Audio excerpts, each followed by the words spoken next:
जी, आप सभी को और आप सभी के माध्यम से सभी भारतवासियों को भारतीय नव संवत्सर की हम हार्दिक शुभकामना दे रहे हैं। अभी काशी के शंकराचार्य घाट पर नव संवत्सर के प्रथम उदित हो रहे सूर्य भगवान को अर्घ्य दे करके उनको प्रणाम करके स्वागत किया गया है और आचार्य शत्रुघ्न त्रिपाठी जी के माध्यम से वर्षफल का श्रवण भी किया गया है। उन्होंने बताया कि ये रौद्र नाम का संवत्सर है। इसमें निष्ठुराः पार्थिवाः रौद्रे ये कहा गया है। इसका मतलब है कि पार्थिव माने राजा शासक इस वर्ष में निष्ठुरता दिखाएंगे, लेकिन साथ ही वर्ष का जो राजा है वो गुरु है, और जिस वर्ष का राजा गुरु होता है माने जिस वर्ष से दिन शुरू होता है वही राजा कहा जाता है। आज गुरुवार है, इसलिए इस वर्ष का राजा गुरु होगा। तो जिस वर्ष का राजा गुरु होता है उसमें यह बताया गया है कि वर्षा भरपूर होती है, गायें प्रसन्न होकर के आशीर्वाद प्रदान करती हैं, विप्र यजन याजन के द्वारा देवताओं को प्रसन्न करते हैं, और सबसे बड़ी बात है महोत्सवम सर्वजनेषु वर्तते।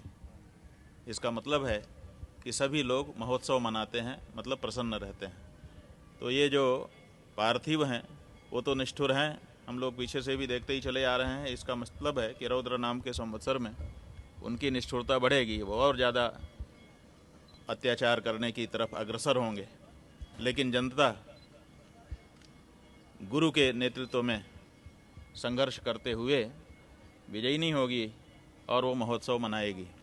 तो ये बहुत ही सुंदर फलादेश यहाँ पर हुआ है।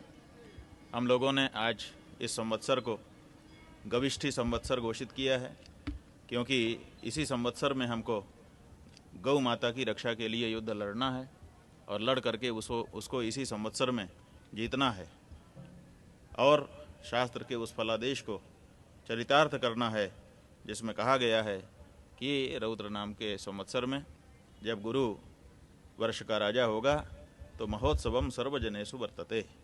वो महोत्सव हमको वर्षांत में मनाना है।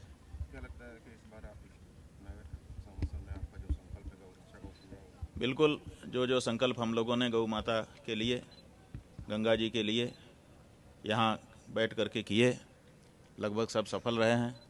तो स्वाभाविक है कि ये जो संकल्प हम लोग आज नव संवत्सर के पवित्र दिन यहाँ से ले रहे हैं गविष्ठी का, गौ माता की रक्षा के लिए युद्ध का, वो भी सफल होगा। स्वामी जी, इफ्तार पार्टी गंगा पर की गई, मांस देखा गया माँ गंगा को, ये किस तरह से देखते हैं इसको? बात यह है कि कोई यहाँ पर मांस मदिरा का सेवन कर रहा है और कोई गंगा में क्रूज चला करके होटल, तैरते हुए होटल बनवा करके उसमें लोगों को रुका रहा है और उसमें भी अनाचार ही हो रहे हैं। क्या गंगा जी में होटल बना करके, कमरे बना करके नाव चलाना सही है? क्या उसमें लोगों को रह करके अपवित्रता करने देने की छूट देनी चाहिए? जब आपने कमाई का साधन बना दिया गंगा को, माई नहीं रही, अब आपकी कमाई हो गई, तो फिर कमाई में तो बहुत कुछ आता है। कमाई का दृष्टिकोण जैसे ही आप ला देते हैं वैसे ही ये सब कुछ शुरू हो जाता है। क्योंकि पहले यहाँ के जो नाविक थे वो नाव में कोई ऐसी व्यवस्था नहीं रखते थे, खुली नाव रहती थी, आप आइए बैठिए पार उतर जाइए, उसके बाद जो कुछ करना हो करिए।